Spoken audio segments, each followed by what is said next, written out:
rich in its potential for personal transformation. At spiritual training centers the world over, few elements of the daily routine can compete in importance with meals. All meals served at the Zen center, both in and out of session, are vegetarian, in keeping with the ancient Buddhist custom of avoiding complicity in the slaughter of other creatures. 2 of the 3 meals each day are taken formally, in silence except for the traditional meal chants. Due to crowded conditions, we kneel on the floor at low tables.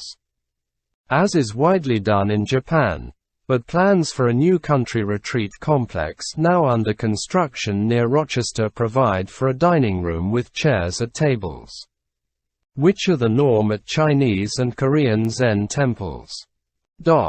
Meals are eaten with ordinary plates and bowls, forks and spoons, rather than in the elaborate Japanese Zen ritual of oryoki, the nested set of eating bowls traditionally used by monks. When the center was founded, Roshi Kapleau recognized how important it was to exercise discriminating wisdom in adopting Asian ways. By the same token, we have strived to be sparing in our display of Asian calligraphy and to find suitable English equivalents for Japanese Zen terms and traditional chants. The temptation to grasp at the exotic is common in spiritual practices imported from the East, but clinging to foreign trappings does a disservice to the Zen tradition. When it comes to East-West cultural hurdles, probably nothing about Zen Buddhism is more commonly made exotic than the idea of enlightenment itself. Having no enlightenment tradition of our own to speak of, Westerners tend to project their most exalted hopes and dreams onto such an experience. The thought of enlightenment itself then becomes a mental attachment, and a formidable hindrance in actual Zen practice. Americans, with our craving for quick fixes, may be most susceptible of all to this meditation trap. Readers of the Enlightenment accounts in the Three Pillars of Zen can be forgiven for idealizing awakening as a panacea for all of life's pain. Despite the sober reminders sprinkled through the book that enlightenment is but the first gateway to Zen, the personal accounts are so dramatic and stirring that the caveats are often forgotten. To repeat, then, an initial awakening reveals the non-dual nature of reality, but it is usually tentative, offering only a faint glimpse of our essential nature. The habit forces of acting and reacting egoistically are so entrenched in us that we remain vulnerable to those tendencies. Our insight can be deepened through subsequent realizations. But it takes long, devoted practice after Kensho to uproot our most primitive emotional afflictions and integrate our understanding into our daily lives. Although awakening is no silver bullet that dramatically changes our lives in a flash, it does show the way. The middle way through which we can come to terms with the suffering inherent in worldly existence. That itself is the first and foremost challenge to American Zen aspirants. To accept that pain is a condition of life.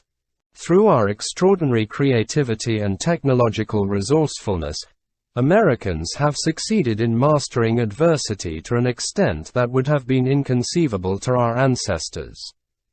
As a result, we are conditioned from birth to see pain as a kind of mistake, an intolerable offense against the way things should be.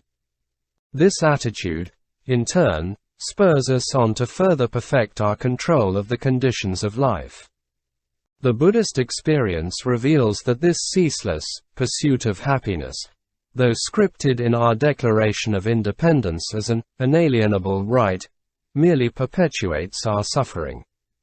It is a vain pursuit not only because it is in the service of the self and its desires, but because our mastery of worldly phenomena will simply change the particular ways we suffer and not our understanding of the nature of suffering. The good news, on the other hand, is that when the noble truth of suffering does sink in, either through personal loss or societal crises, we have an abundance of resources to help us find our way out.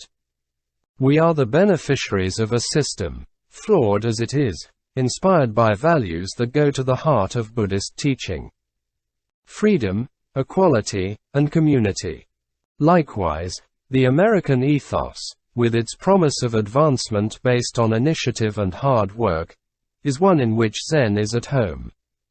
Indeed, this can-do pioneering spirit is what emboldened PHILIP KAPLEAU to leave his own country and all that he knew, in response to the timeless calling of the self, venturing to the only land where he knew to find Zen.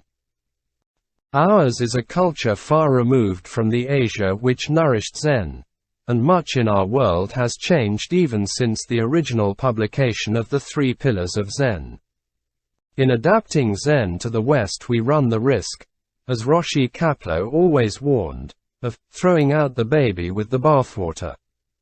But through Zazen we can preserve the essence of the tradition and transmute our tendencies towards selfish individualism and privatism into the fulfillment of a faith shared by Buddhism and the West, the absolute worth of every human being. Bodhin Kjolhede, Abbot of the Rochester Zen Center. Notes on the anniversary edition by Kenneth Kraft. This 25th anniversary edition of the Three Pillars of Zen will be welcomed by new readers and by those who have taken the book to heart already. Roshi PHILIP KAPLEAU's groundbreaking work has become the Bible of a generation of Western practitioners, unmatched in the burgeoning literature on Zen. It has now been translated into 9 other languages: French, Spanish, German, Dutch, Italian, Swedish, Portuguese, Polish, and Chinese. Roshi Kapleau was the first Westerner standing within the Zen tradition to compose a book on Zen. He demonstrated that Zen practice and its fruits are accessible to anyone of sincere intent, that enlightenment is not restricted to spiritual geniuses of former ages. Because the Zen way is walked, not talked, one of the most important sections of the book explains and illustrates 7 meditation postures of varying difficulty. The message is clear. Sit and experience it for yourself. In these pages, readers will also find a wealth of material on Zen, Buddhism in general, and other Asian spiritual traditions. For those who have not met a Zen teacher, the introductory lectures by Yasutani-roshi provide an excellent roadmap of the initial stages of practice. Though the intimate exchanges between master and disciple have traditionally been kept secret in Zen, PHILIP KAPLEAU was authorized to publish Yasutani-roshi's private encounters with 10 Western students. Equally unique are the first-person accounts of actual enlightenment experiences by contemporary practitioners. The book also serves as a remarkably inclusive reference work. If you are puzzled by the title, Roshi, or need to distinguish nirvana from parinirvana, this information is readily accessible through the glossary and index. Inevitably, the scope and quality of this volume direct attention to its author, compiler. First exposed to Japan as a reporter at the post-war Tokyo trials, PHILIP KAPLEAU went back to practice Zen and stayed for 13 years. Though his story has been told here and elsewhere, his journey has essentially been an inner one. The real drama, he believes, occurs in Zen meditation, in the solitary search into the vast, hidden world of one's own mind. During the 25 years since the initial publication of the Three Pillars of Zen, Roshi Kapleau has been a leading exponent of Zen in its new Western setting. He has founded a flourishing Zen center in Rochester, New York, served as a tireless guide for hundreds of personal disciples, and published 3 additional books. His students formed affiliate groups in several American cities and in Canada, Poland, Sweden, Germany, Mexico, and Costa Rica. A Zen master strives to train one person or even half a person to carry on the teaching. To date, Roshi Kapleau has formally sanctioned 5 disciples, one of whom now heads the Rochester Zen Center. Like good music, the 3 pillars of Zen can offer fresh rewards each time it is encountered. As one's understanding deepens, something that was overlooked initially may suddenly leap out with great force. Though the book can be read as a curious account about another world, the most fruitful approach is to use it as a pointer to your own true nature, your face before your parents' birth.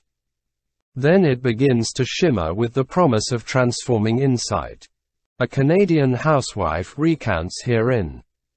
One spring day as I was working in the garden, the air seemed to shiver in a strange way, as though the usual sequence of time had opened into a new dimension.